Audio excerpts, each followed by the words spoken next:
Se você não sabe para onde vai, ao menos saiba onde esteve. Eu duvido que se você pudesse voltar atrás, você faria tudo do mesmo jeito. Para mim, isso não existe. Todas nós cometemos muitos erros no passado, fizemos escolhas equivocadas que nos levaram a lugares nada agradáveis. Por isso o vídeo de hoje é sobre história de vida. E eu vou contar a minha história pessoal para que você aprenda a seguir o mesmo roteiro e conte a sua própria história para você mesma. Isso tem impacto direto no seu planejamento para a sua longevidade, para a sua aposentadoria e também para o seu presente, para que os frutos que você tanto busca e merece comecem a ser colhidos agora. Eu sou Cecília Xavier, terapeuta ocupacional, há 17 anos e vivo ouvindo histórias de vida, histórias ocupacionais, ajudando pessoas a construírem uma longevidade com qualidade. Então sempre eu escuto pessoas dizendo, olha, a minha história dá um livro, mas na verdade todas as histórias de vida dão um livro. A minha história também dá um livro, principalmente se a gente criar um roteiro bem interessante dela. Eu tenho certeza que a sua também.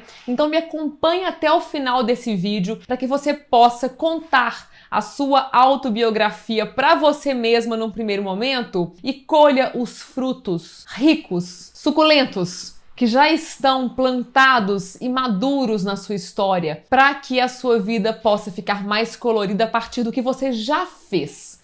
Pouquíssimas pessoas conseguem hoje pausar a rotina turbulenta, movimentada, lotada, para rever o caminho já percorrido. Alguma vez na vida você parou para escrever a sua autobiografia ou para contar para você mesmo de alguma forma, por mais simples que seja? Isso é muito importante. O Fernando Genaro fala disso nas publicações dele, é um psicólogo maravilhoso que eu admiro muito. Ele fala da importância do balanço do seu passado feito em fase madura. E a Lúcia França traz um artigo muito interessante que eu vou usar como referência na nossa conversa de hoje sobre a autobiografia orientada. Essa é uma técnica de grupo, não é o que vamos fazer aqui hoje, mas eu usei como referência norteadora para guiar o meu roteiro da história de vida que eu vou contar para vocês, a minha pessoal, e para que você replique isso na sua própria história. Lúcia França publicou esse artigo em 2017 e ele tem um nome específico de Autobiografia Orientada para avaliar a vida,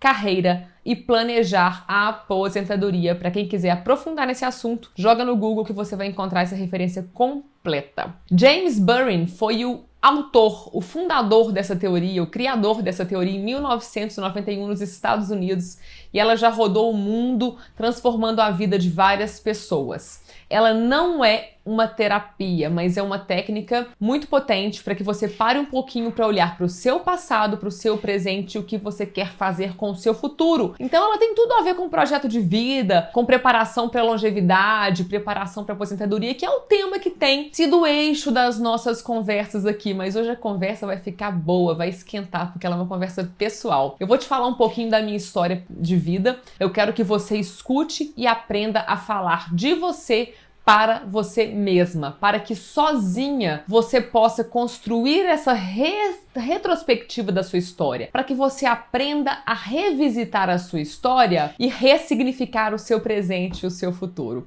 Vamos lá? A autobiografia orientada prevê 10 temas eixo para serem revisitados durante esse processo. Eu vou usar os mesmos porque se eles já aprofundaram tanto nesse caminho, por que eu vou inventar a roda de novo e perder a qualidade que eles construíram com tanto zelo? O primeiro item que eles prevêem se chama Significado da minha vida, aspirações e ambições. Então, eu sou Cecília Xavier, terapeuta ocupacional. E o significado da vida para mim? A vida para mim é uma passagem única, intensa, com um valor profundo, efêmera, e essa realidade ecoa nos meus pensamentos sempre. Sempre que eu me vejo imersa numa situação muito difícil, eu me lembro de que tudo passa muito rápido e que se eu ficar perdendo tempo, um tempo mais prolongado do que o necessário com aquele sofrimento, com aquela situação, eu estou jogando a minha vida no lixo. Então eu aprendi a encontrar felicidade e sentido nas coisas simples da vida. E isso foi um dos privilégios que eu tive de aprender com a minha família. Claro que existem tropeços, quedas grandes. Tem momentos também que a gente rola morro abaixo e rala toda, mas eu acredito que os aprendizados que eu já percorri me ajudam a levantar. Eu acho que eu já tenho instrumentos legais para levantar das quedas que me acometem na vida. Então a vida para mim é uma experiência intensa, bonita. Mesmo em meio aos problemas, eu sinto a vida como bela. Eu sou uma pessoa inquieta, que pensa grande, que busca um autoaprimoramento contínuo e profundo desde 19 anos de idade, que eu comecei a me submeter à psicoterapia, sou uma defensora da psicoterapia. Acredito no poder de mudança das pessoas quando elas realmente se dispõem a enfiar o pé na jaca e olhar para si e mexer nas peças do tabuleiro pessoal para que uma situação melhor possa ser construída. Construção é uma palavra que me acompanha desde muito cedo, eu acredito nela e eu vivo isso de dentro mesmo da minha vida. Já passei por alguns profissionais que me acompanharam, todos excelentes, cada um deixou sua contribuição na minha vida e continuo em processo. Claro que eu parei em alguns momentos, hoje eu tenho 39 anos e meio, caminhando aí para os 40, que alguns dizem que já é a maturidade instalada mesmo para algumas pessoas. Nesse tempo eu entrei em processos psicoterápicos, pausei em alguns momentos, mas sempre eu vou e volto e eu não pretendo parar com isso porque a vida é incessante nas demandas que ela traz, nas novidades que ela traz, nas características de cada fase que vão mudando para lá e para cá. Então eu acho que sozinha é muito mais difícil ou impossível. Para muitas coisas que eu conquistei na minha vida, se eu não tivesse tido muita ajuda de pessoas certas, eu não teria chegado nem na metade. Então, eu acho que escolher as pessoas certas para te orientar, para te escutar, para te dar uma opinião de fora é simplesmente fundamental. Mas tem que ter atenção nas pessoas que você vai escolher para te orientar, né? Porque se você escolher errado também, o estrago é maior do que se você estivesse sozinha. Então eu sempre tive muita ajuda. Nenhuma decisão da minha vida, nem pessoal, nem profissional, eu tomei sozinha, nenhuma. Eu tenho essa premissa comigo, eu escolhi as pessoas e pelo nível de satisfação que eu tenho com a minha vida hoje, com as minhas conquistas e pelo que eu trilhei, eu chego à conclusão de que eu escolhi as pessoas certas e tenho escolhido as pessoas certas. Pelo menos as principais ali. Então eu não sou uma pessoa acomodada de jeito nenhum, porque o próprio movimento de busca por algo melhor para mim, para o mundo, é um dos eixos de sentido na minha vida. Isso é um dos motores de motivação para mim. Não tem como eu não estar sempre cavando, cutucando, me movendo. Às vezes eu penso assim, nossa, eu poderia ficar atendendo nessa sala quietinha, né? De um em um, uma pessoa de cada vez. Isso me daria um salário maravilhoso, mais do que suficiente para eu viver com todo conforto, ter tudo que eu quero. Mas não. Eu quero criar um projeto novo, eu quero alcançar mais pessoas, aí eu entro no mundo digital e eu crio um curso online e isso me traz um monte de desafios novos e muitas vezes pressões, desconfortos, mas que eu não troco isso por uma vida estagnada, mesmo que seja uma vida confortável. Eu prefiro sempre querer algo além porque isso me dá sentido e vitalidade. Vamos para o item 2 desse roteiro que a autobiografia orientada oferece pra gente. O item 2 é sobre história familiar e eu incluo aqui os amigos, tá bom? Ou pessoas significativas que fizeram parte da sua história, porque eu acho que isso é muito importante. Os amigos são muito importantes. Às vezes até mais importantes para o seu futuro do que a sua própria família, dependendo do seu arranjo familiar, não é verdade? Então, contando um pouquinho da minha história familiar a partir dos avós, tá bom? Os meus avós, meus 4 avós, são ainda muito presentes na nossa vida lá de casa, são muito citados, muito lembrados.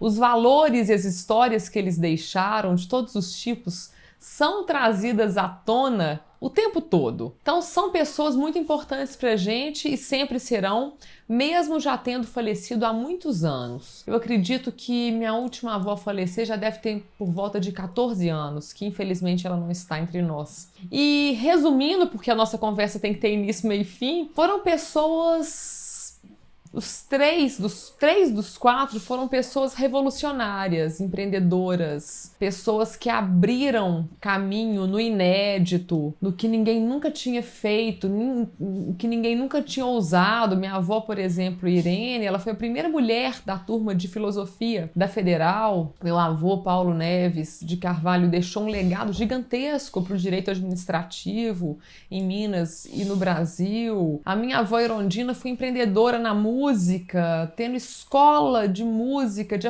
acordeon no interior. Então, assim, a família do meu pai tem uma origem mais simples e conseguiu erguer os 6 filhos que essa minha avó teve, e a família da minha mãe não. A família da minha mãe já tinha uma condição melhor. Minha mãe nasceu em Los Angeles, gente, imagina isso. Foi nascer lá nos Estados Unidos, porque meu avô foi estudar, fazer o doutorado dele nos Estados Unidos, já tinha os 3 filhos e a minha mãe, a caçula, nasceu lá. Então, a minha origem não é de uma família humilde, não. E por outro lado, eu não tive até hoje nenhuma facilidade de receber na mão algo pronto e construído para mim. O que eu recebi de herança preciosíssima dessas pessoas, incluindo meu avô Rui, que foi dentista, ele era uma pessoa extremamente afetuosa e presente, que deixa uma marca de muito carinho e cuidado pra gente. A principal referência que eles deixam pra mim hoje é educacional. É uma referência mesmo assim de valores, de ética e de força para que você possa construir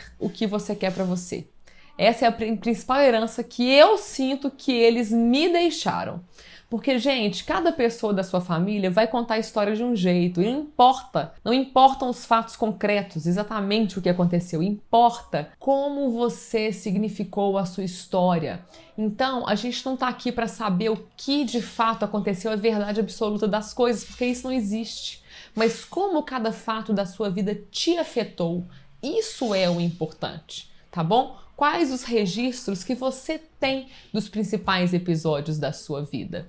Então, dos meus avós, é isso que eu carrego. Dos meus pais, eu tenho um pai artista plástico, que é o Marcelo Xavier, que respira e transpira a arte a vida inteira, autônomo, e tenho uma mãe que, além de jornalista, escritora, agora recém-aposentada, é professora de canto. Então, a minha casa foi uma casa completamente atípica, né? Mais uma vez, no meu ponto de vista, mas eu acho que esse ponto é no ponto de vista da maioria das pessoas, uma casa muito colorida, muito barulhenta, movimentada, agitada, com 3 filhas, eu sendo a do meio, e Thaís, que é minha sobrinha, também nasceu lá dentro, que é filha da Luísa. E tem Isabela, que é quase 10 anos mais nova do que eu. Então, uma casa com muitas mulheres. Minha avó ia passar o inverno lá em casa com a minha tia. Então, eram muitas mulheres com meu pai no meio. Então, uma casa, claro, com os conflitos que sempre tem numa casa com tanta gente, tanta energia, mas que deixa para mim hoje uma referência de força de grupo familiar muito importante e muito preciosa. Temos uma conexão de nos apoiar e nos ajudar muito especial. Essa eu acho que é a marca que essa família me deixa e me traz, sabe? Do valor, do amor, da bondade, do perdão, do outro, o valor de saber olhar para o outro e considerar que ele também é importante para que eu esteja bem, o bem-estar do outro geral, sociedade, planeta, é importante para que eu esteja bem também.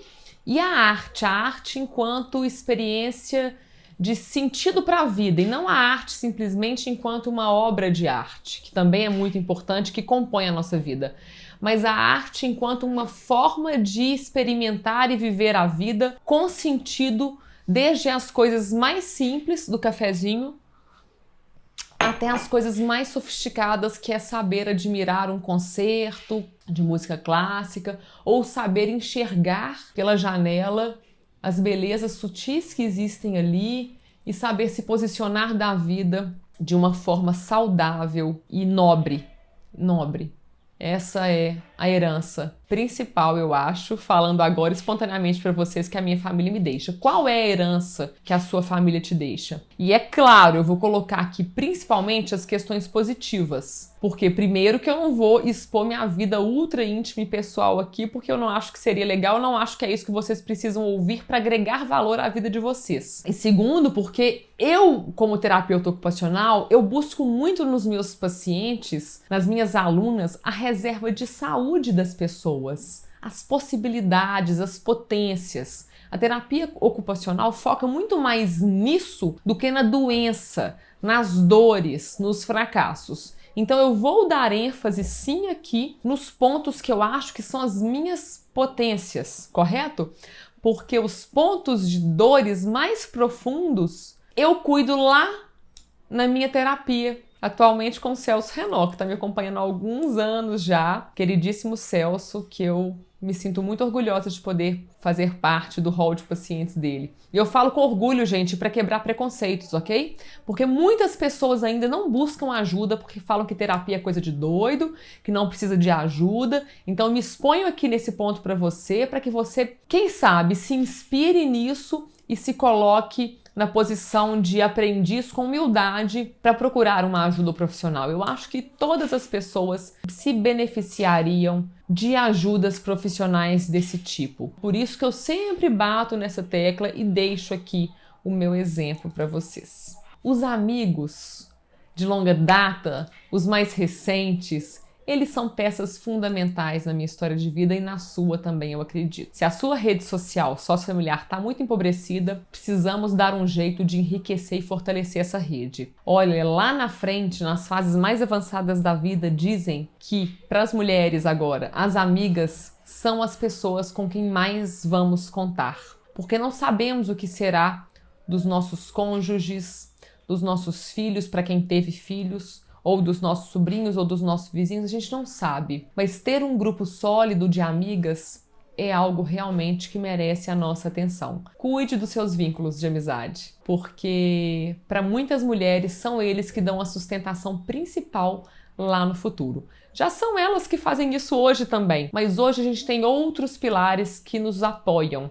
E lá na frente a tendência, quanto mais a gente viver, é que esses pilares vão se tornando mais escassos. Então, amigas na veia, encontros online, presenciais, da maneira que for, mas cuide dos seus laços de amizade. No meu caso, eu sou uma pessoa com uma rede que eu considero realmente privilegiada, com pessoas de todas as formas, de todas as cores, de todas as idades, que têm um afeto genuíno por mim e eu por elas, e amizade, inclusive, que eu cultivo desde...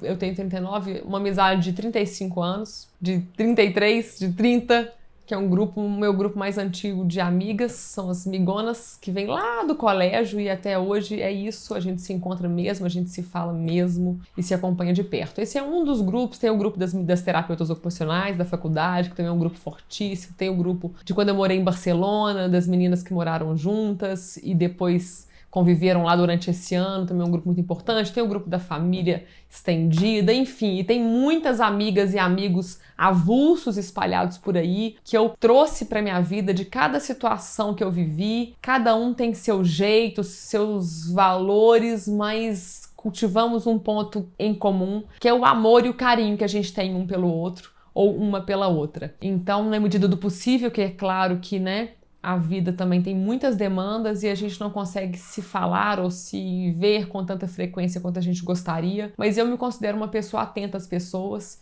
eu dou muito valor a isso, eu acho que as pessoas são o nosso principal patrimônio da vida, elas merecem tempo, atenção, cuidado, porque o que as pessoas trazem para minha vida não existe, assim, eu não seria ninguém sem elas, então eu realmente prezo muito as pessoas, amo pessoas, trabalho com pessoas que querem ser diferentes. Trabalhei muito já com pessoas com problemas gravíssimos durante muitos anos, né? Nesses 17 anos até hoje eu recebo aqui nessa sala pessoas com problemas muito graves de vida e me sinto muito privilegiada de poder participar da história delas e trazer a história delas um pouquinho como parte da minha e deixar um pouco da minha história como contribuição na vida delas. Eu amo gente e acho que vou ficar nesse campo para sempre. Agora vamos para o terceiro item, respira, porque são 10. Esse vídeo é longo, mas pensa que é uma retrospectiva que você vai fazer que vai valer muito a pena. Você vai sair dessa prática de um outro jeito, com uma outra noção sobre si e uma outra perspectiva do seu futuro. Terceiro ponto, então, é história de vida educacional. Quais foram as escolas por onde você passou, se você fez um curso superior ou não, se fez um curso técnico, se fez mestrado, doutorado, quais cursos você tem feito hoje? Você que é uma mulher madura, você continua se matriculando em cursos? Pelo amor de Deus, não deixe de aprender nunca. Esse é um dos temas atuais mais debatidos no mundo da longevidade entre os profissionais que trabalham na área. Você precisa se manter aprendiz para sempre. E é impressionante como que, com o passar dos anos, com o avançar da idade, as pessoas simplesmente começam a se retirar das salas de aula, dos cursos online, gente, hoje em dia tão acessíveis, com preços reduzidos por serem online, conteúdos de altíssimo valor e que fazem diferença na sua vida. E tem também os aprendizados informais, com as pessoas que moram com você, os livros na estante, que estão para serem lidos há anos. Desengaveta isso, bota o cérebro para girar. Por que as pessoas muitas vezes começam a ter declínios cognitivos no pós-aposentadoria? Porque elas simplesmente param. Elas param de falar, param de aprender, param de buscar. Aí o cérebro começa a relaxar e começa a dormir, né, gente? E aí, se você já tinha alguma tendênciazinha ali, esperando a oportunidade, essa é a oportunidade que o alemão buscava. Então começa a acontecer um quadro, muitas vezes imperceptível num primeiro momento, de perda cognitiva, declínio cognitivo. Então, a aprendizagem, eu tô falando este exemplo, tá? Porque ela tem vários benefícios que não cabe aqui ficar listando, mas aprenda sempre. No meu caso específico, eu me sinto, como eu já disse no início da nossa conversa, uma pessoa muito privilegiada em termos de educação, porque os meus pais fizeram de tudo para dar pra gente lá em casa uma educação de altíssima qualidade. Não só educação na escola formal, mas educação ampliada, educação musical. Desde os 3 anos de idade, eu fiz musicalização, eu fiz coral por não sei quantos anos, uns 7 anos da minha vida ou 5 anos, coral na escola, coral na UFMG, no CMI. Minha mãe sempre levando e buscando nas escolas de música. Me lembro do meu pai, toda quarta-feira, eu era pequena, ele me pegava, a gente ia de ônibus para o centro. Eu chegava à noite lá para fazer o coral da UFMG. Me lembro direitinho, me lembro até do meu casaquinho amarelo em uma ocasião, assim. Então, são muitos registros desse aprendizado musical, aprendizado em festivais de inverno, em Ouro Preto. Minha mãe levava, passava 15 dias fazendo oficinas artísticas, aprendizados também de arte, aprendizados culturais. Isso, aprendizados culturais fizeram muito parte da minha vida, não de maneira formal, é isso que eu quero que vocês pensem na história de vocês, mas ao me colocar em contato com aquele universo. Então, ao me levar ao teatro, ao me levar aos concertos no parque, nas orquestras, nos teatro de boneco, Grupo Corpo desde sempre no Palácio das Artes aqui de BH, isso tudo vai compondo a sua estrutura psíquica, a sua personalidade, a sua estrada. E qual que é a parte boa dessa história? A construção, ela é contínua. Então, se você encontra algo na sua vida que não fez parte da sua história, que você lamenta e gostaria que tivesse feito, coloca isso na sua vida hoje. Você está viva, você pode desejar e acrescentar peças inéditas na sua história. Você não está fadada ao fim agora, tá? O valor da vida não se define pela sua idade e o que você pode fazer não se define pela sua idade. É claro que cada uma de nós tem as nossas limitações, sim. Limitações físicas, financeiras, sociais e por aí vai. Mas não é a idade que vai definir o que você pode ou não pode. Entendeu a diferença? Presta atenção nisso. Bom, então eu passei por algumas escolas particulares, e eu sempre fui muito tímida, e eu nunca tive um desempenho espetacular em escola nenhuma durante a minha infância e adolescência. Eu nunca fui uma aluna de destaque em nada na escola. Eu estudava numa escola grande, em escolas grandes, lotadas de alunos. E eu me sentia ali uma pessoa que voava para lá e para cá e passava de ano, nunca tomei uma bomba, mas não sabia direito o que eu estava aprendendo ali, não. Eu não me sinto uma pessoa que se dava bem com aquela metodologia de ensino, de ficar sentada numa carteira virada para um quadro, ouvindo uma pessoa falar passivamente durante 5 horas. Essa é a impressão que eu tenho de mim em todos os anos escolares que eu vivi. Quando eu cheguei ao 3º ano científico na minha época, né, no último ano do ensino médio, que a gente tinha que fazer o vestibular, eu falei, bom, agora eu tenho que estudar mesmo, né? E aí eu entrei numa escola e fiquei integral. E foi um ano, primeira vez na vida que eu comecei a estudar pesado, de verdade. Falei, agora eu tenho que passar nesse negócio do vestibular. E nessa escola eu tinha oficinas, gente. Oficinas de bateria, de eletricidade, a gente construía rádio, na hora do recreio, do almoço, tinha um karaokê. E eu vejo isso como um marco, porque a partir daquele momento eu comecei a ser valorizada por algumas outras habilidades que eu tinha e que até então não tinham tido a oportunidade de aparecer na escola. As pessoas começaram a me enxergar de um outro jeito e ali eu comecei a me soltar. Eu fui uma criança extremamente tímida, a ponto de enfiar embaixo da cama quando chegava alguém na minha casa para visitar a gente. Aquilo para mim era assustador. Meus pais contam isso e minha mãe conta um caso até assim, aqueles casos que você escuta a vida inteira, várias vezes ao longo da sua vida, que teve uma vez que meu pai virou para mim e falou assim, eu devia ter uns 3, 4 anos no máximo, falou assim, Cecília, quando você tiver com muita vergonha, dá um sorriso e aí vai passar. E aí teve um dia que chegou uma visita, eu saí correndo escada acima e depois, aí ele tinha me falado isso, eu desci a escada rindo, entendeu? E minha mãe fala que esse dia foi um marco pra mim, que eu comecei a conseguir enfrentar isso. Enfim, é o que ela conta.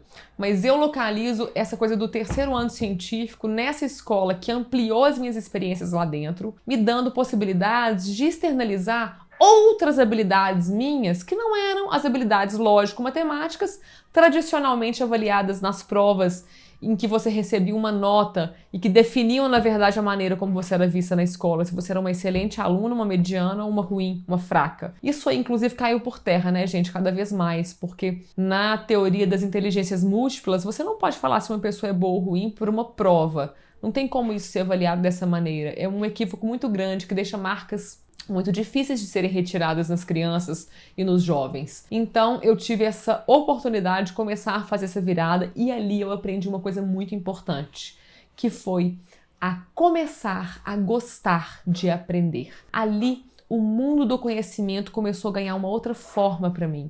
E quando eu escolhi a terapia ocupacional e que eu entrei na faculdade, eu consegui passar de primeiro, eu não passei numa federal, eu passei na Faculdade de Ciências Médicas de Minas Gerais, uma faculdade particular, mas que foi um curso excelente, que me, nossa senhora, que me instrumentalizou de uma forma, assim, num nível muito alto. Sou muito grata às Ciências Médicas e a todos os professores que me ensinaram ali dentro. E na faculdade, para mim, foi quando realmente eu me encontrei e falei, eu amo isso. Eu escolhi a profissão certa de primeira e é uma das grandes bandeiras que eu levanto na vida hoje e eu acho que para sempre é a bandeira da terapia ocupacional, que é um curso superior que poucas pessoas conhecem, mas que deixa uma contribuição única e muito importante na vida de quem a conhece. Então, a terapia ocupacional é essa profissão que cuida da vida prática das pessoas, da vida das atividades que as pessoas fazem e como essas atividades impactam na qualidade de vida dessas pessoas, tá? A grosso modo, é isso que a terapia ocupacional faz. E ali a minha relação com o conhecimento brotou, floresceu, frutificou e eu aprendi que aprender é uma das coisas mais prazerosas da vida. Então, a gente também aprende a ter prazer com as coisas com o tempo, né? Não é porque eu não gostava, assim, não é que eu não gostava da escola, mas eu não tinha uma relação de 1000 amores com a escola. Eu adorava meus colegas, eu adorava conversar, eu adorava o recreio, eu adorava as festas. Mas falar que eu gostava das aulas, daquelas matérias, eu achava mais pra chato. Eu não tenho um sentimento de que foi uma fase assim prazerosa naquela relação com os professores, não. Depois sim, para mim mudou completamente. E hoje assim, meu pai já falava: Cecília é viciada em cursos, eu tenho que segurar, porque um dos elementos que mais puxam o meu dinheiro é a educação, com certeza. Se eu pudesse, eu comprava um curso atrás do outro, e até exagero nisso às vezes, porque eu não consigo nem acompanhar muitas vezes tudo que eu compro em termos de livros e cursos. Agora eu tô melhorzinha, que eu tô aprendendo com a Natália Arcuri, que vamos com calma, né? Precisamos ter um equilíbrio e um planejamento financeiro para o futuro. Então, a parte educacional é isso. Depois da faculdade eu fiz 2 especializações, uma em saúde mental na UFMG, outra um curso de aperfeiçoamento, na verdade, na Universidade de Barcelona, que foi um chute no balde que eu dei aqui em tudo que eu estava vivendo no Brasil. Eu tinha um consultório cheio na época, eu tinha aproximadamente 6 anos de formada, eu queria muito ter uma experiência internacional. Eu já tinha morado nos Estados Unidos com 14 anos, eu fiquei 6 meses lá. Foi uma pancada, porque eu não falava uma palavra de inglês, eu morei com a minha amiga Mariana e com a mãe dela. E eu convenci meus pais a me mandarem com 14 anos. Então eu fiz o 2º semestre da 8ª série nos Estados Unidos. Mas são essas experiências que vão engrossando a nossa casca e ensinando um monte de coisas, né? A gente sofre bastante. Eu com 14 anos eu sofri bastante, mas eu cresci bastante também. Eu fui menina e voltei mulher. Foi a frase que eu me lembro das pessoas dizendo de mim quando eu voltei dos Estados Unidos. E a 2ª experiência internacional que eu tive foi essa, de pegar minhas trouxas e me colocar em Barcelona por 1 ano, na Espanha, e lá eu fiz esse curso, que o curso, na verdade, hoje eu posso falar, foi uma desculpa que eu precisava para largar tudo e passar 1 ano lá. Claro que eu estudei, foi um maravilhoso curso na Universidade de Barcelona, que é uma referência lá, e tudo, mas o que eu queria mesmo era a experiência de vida. E isso não é menos importante do que os cursos formais que eu fiz na vida, entende? Essas experiências, às vezes, nos definem mais do que as experiências formais de aprendizado. Porque ali, de você se colocar num lugar onde você não sabe nem como é que liga o chuveiro, onde que acende e apaga a luz, como é que dá essa descarga diferente, meu Deus, como é que tira dinheiro? Ai, que comida que é essa? Então, assim, é um boom de novidades e de aprendizados em todos os sentidos e principalmente emocionais, porque você se vê sozinha para resolver todos os problemas e para conseguir um emprego, pagar suas contas e dar conta do curso e da língua nova que parecia fácil, que de repente eu não entendia absolutamente nada que os espanhóis falavam. Eu pensava, meu Deus, isso deve ser alemão, não é possível. Então, assim, é uma experiência gigantesca que com certeza me deu muita bagagem para enfrentar muitas coisas que vieram depois na minha vida. E não tem como eu deixar de falar no mestrado, que também é uma das experiências mais importantes que eu já vivi. Muito, muito desafiador. Eu fiz o mestrado na UFMG com uma terapeuta ocupacional, que foi a Marcela Assis. Foi a minha orientadora que abraçou meu projeto. Obrigada, Marcela.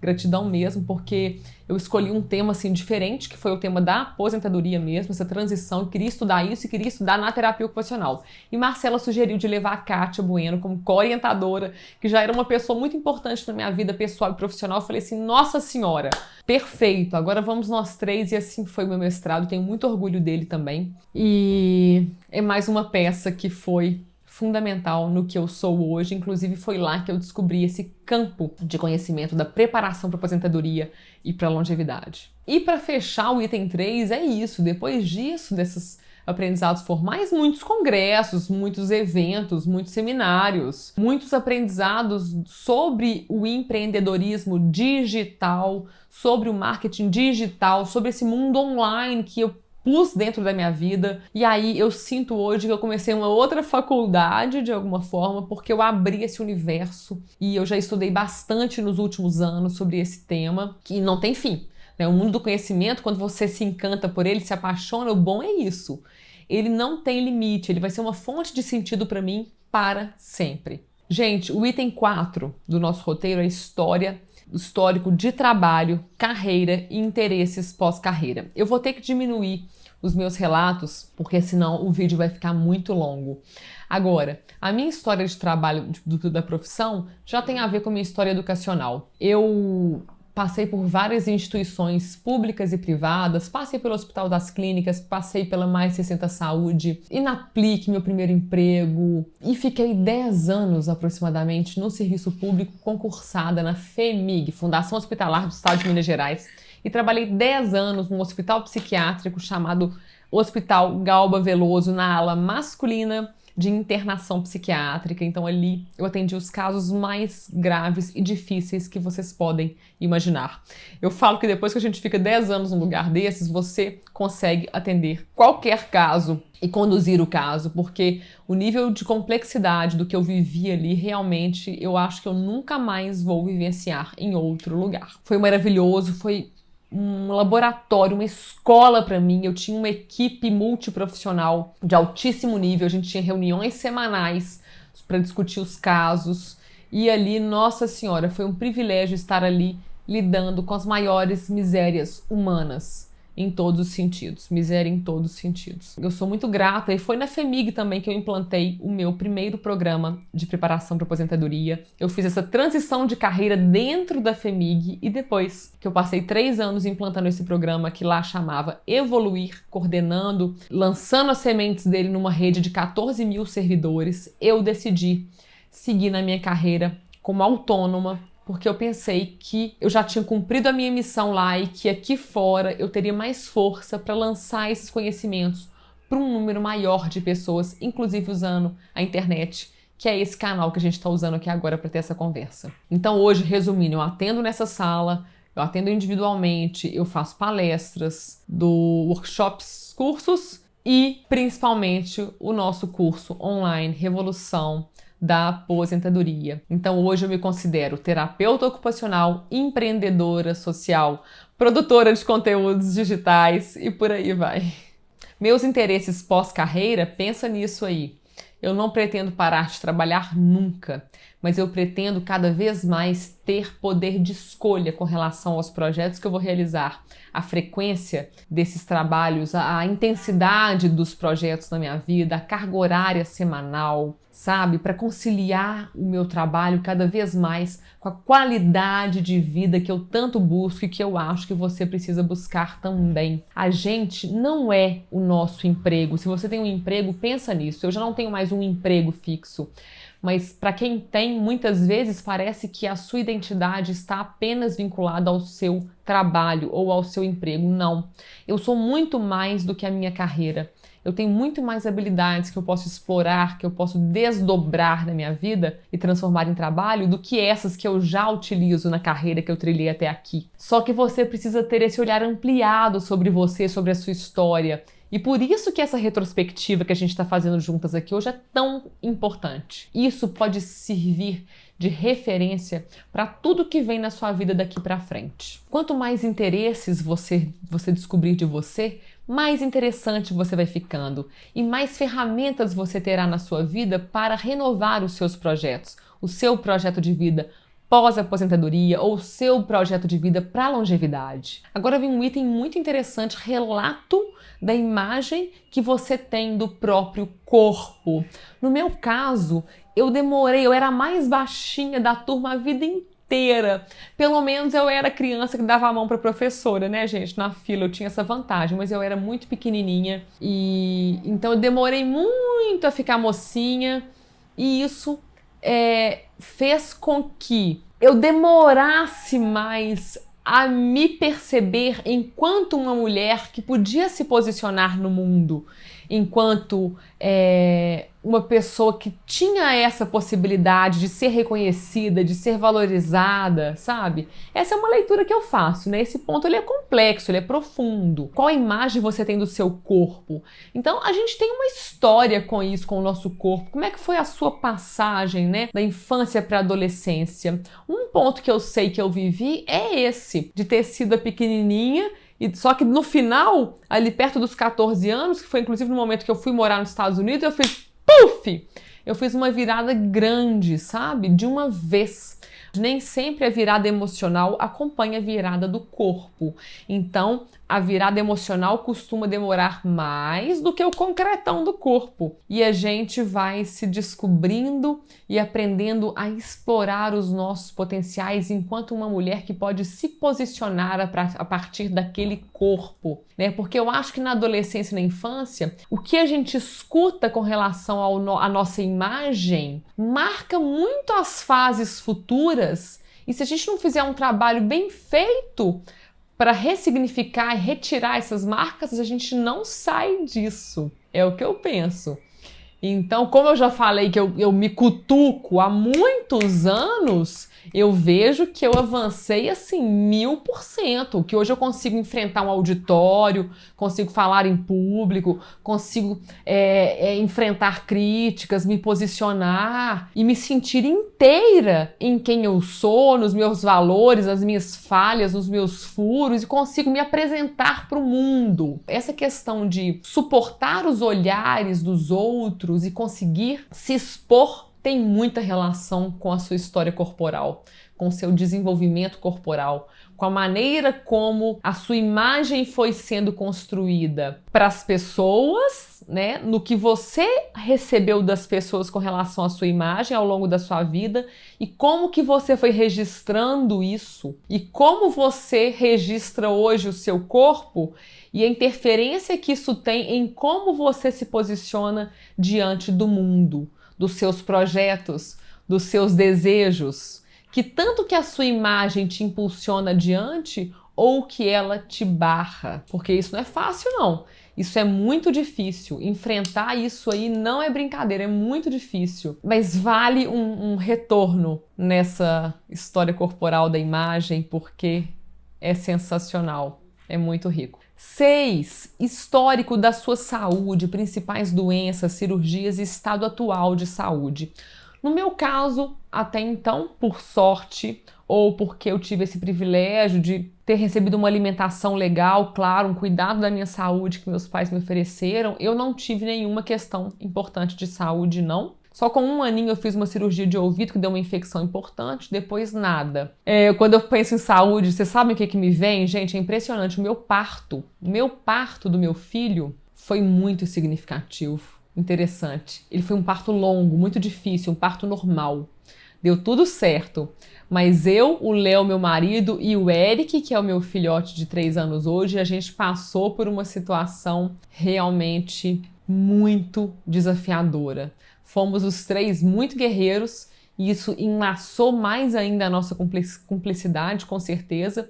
E ali nasceu uma outra faceta da minha família nuclear hoje, que são esses 2 meninos. Um menino grande, que é o Léo, que é meu marido, que é um parceirão, e o Eric, que é uma criança linda, fofa, saudável, carinhosa.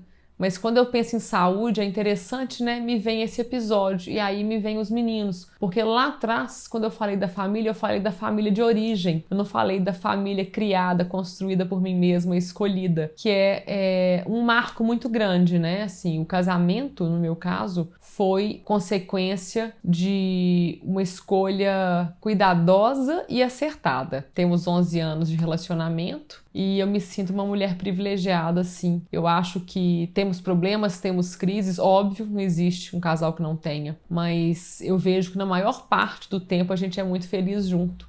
E tem esse fruto lindo que é o Eric, que veio dessa relação. E aí eu já tô entrando, inclusive, num item que se chama História dos seus amores e ódios, que é o item 8, na verdade, tá? Então vocês que estão anotando, vocês costurem isso aí. O item 8 é História dos seus amores e ódios. É interessante que eles falam os ódios, porque é claro que são facetas de uma mesma moeda. Não existe uma relação próxima e íntima sem problemas, sem desavenças, conflitos, que precisa de ajustes. O tempo todo não dá, mas assim, com muita frequência, para que uma relação seja duradoura, ela precisa de muito trabalho em cima, né? Precisa de cuidado mesmo, porque a coisa mais fácil que tem é uma plantinha murchar, é uma relação secar. Então, é uma decisão mesmo de ambas as partes e que demanda ações e cuidados de ambas as partes. Esses 2 com certeza são meus grandes amores hoje. A gente convive ali na mesma casinha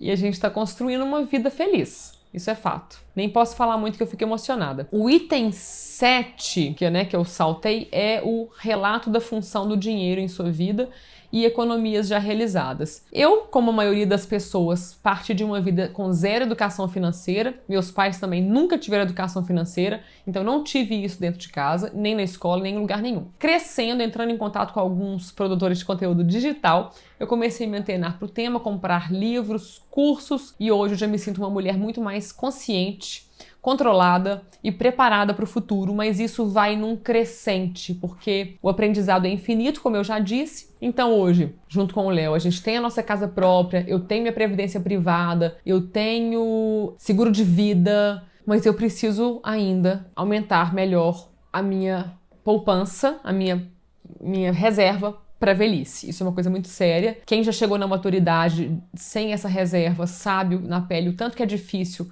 cair o padrão de vida numa fase dessas, depois de tanta luta. Tem caminho, não vamos entrar nisso agora, mas tem caminho. Mas a minha história com a educação financeira é essa.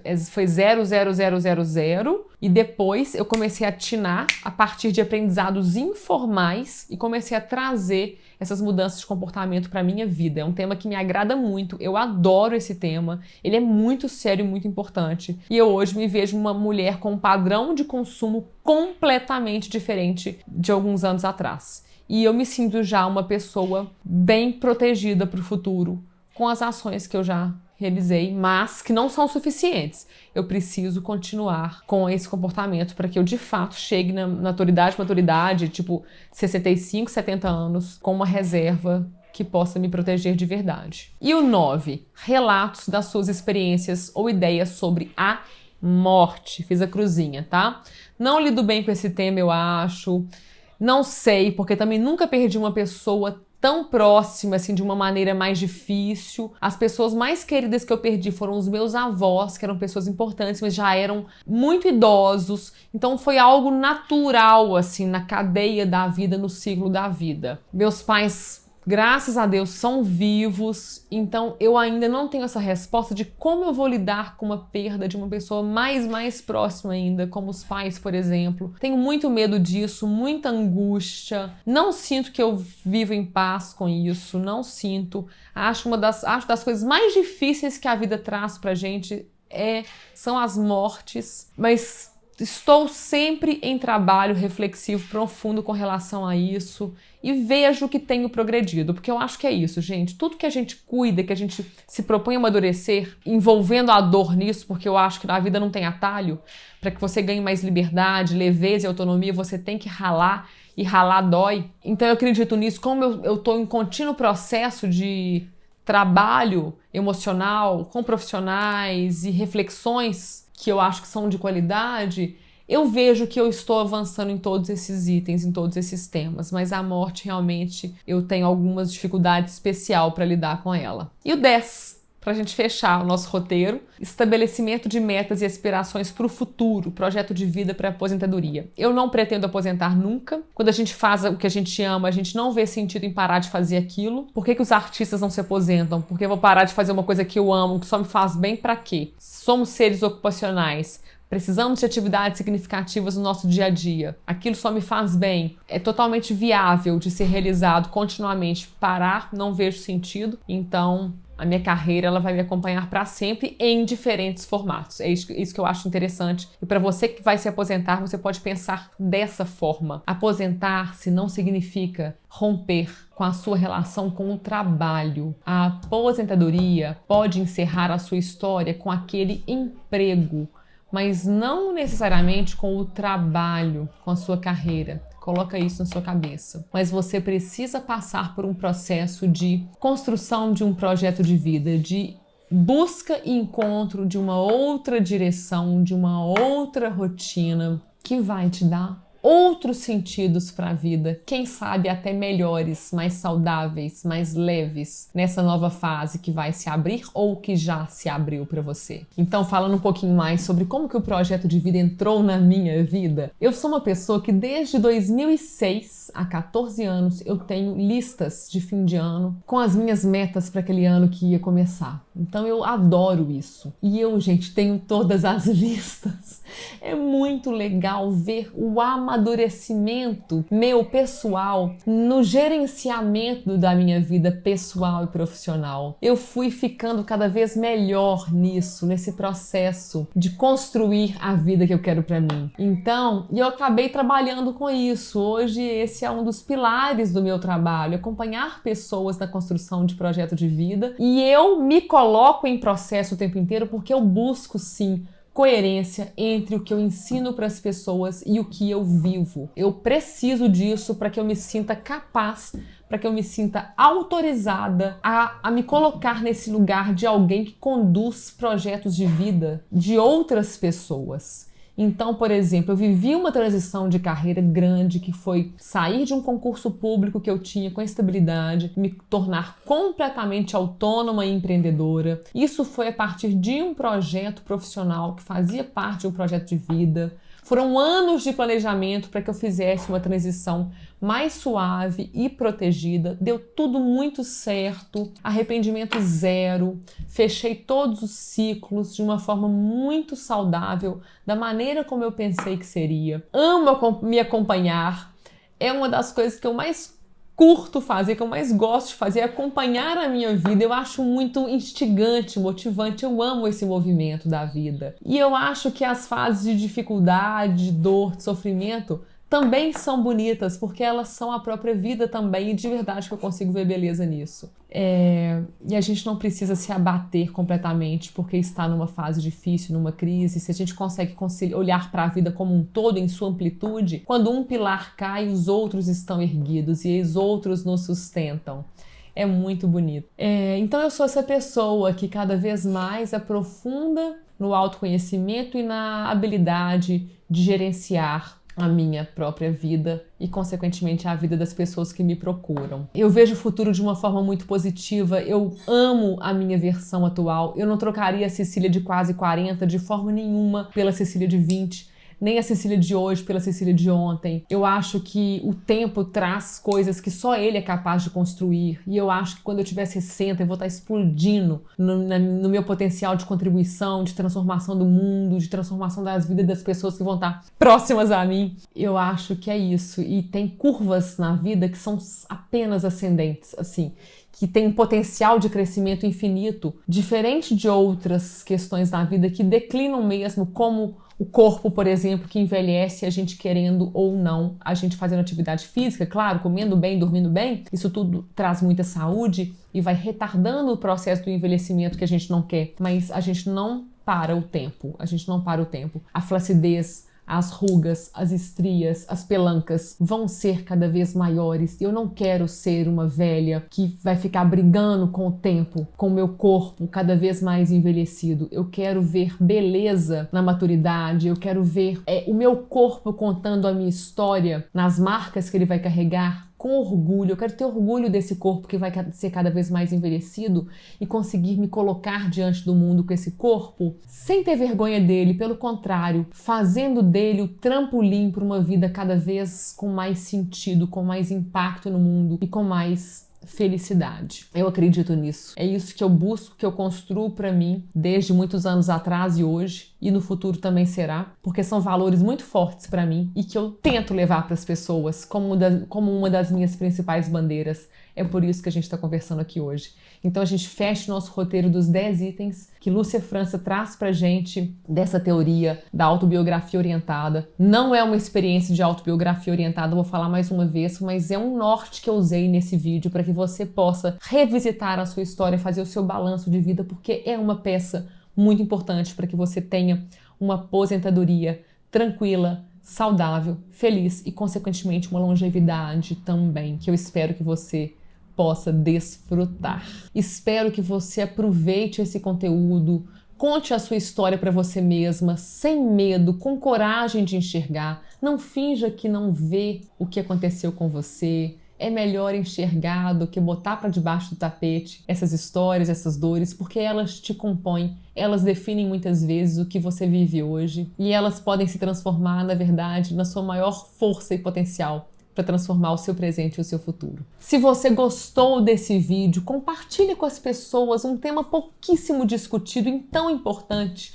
Somos um dos países com o maior número de idosos do mundo, gente. Eu preciso da ajuda de vocês para que esse tema ganhe asas com mais velocidade. O Brasil envelheceu em 25 anos. Fez uma explosão demográfica que a França teve 145 anos para viver com dinheiro e planejamento. Então, se a gente não se apropriar da nossa responsabilidade de transformar o mundo no que a gente quer que ele seja, fica difícil. Então, por isso eu peço, compartilhe esse conteúdo com as pessoas que têm abertura para escutar, que têm desejo de mudar e que querem viver uma longevidade com menos preconceito, com mais liberdade, ok? Com mais saúde e qualidade de vida. Dá um clique nesse sininho aí, curta esse canal para que você continue conversando comigo. Se tiver uma experiência legal para contar pra gente, compartilha, comenta aqui que eu vou conversar com você sobre isso. Tá bom? Um beijo, obrigada pela atenção para você que ficou até o final e a gente se vê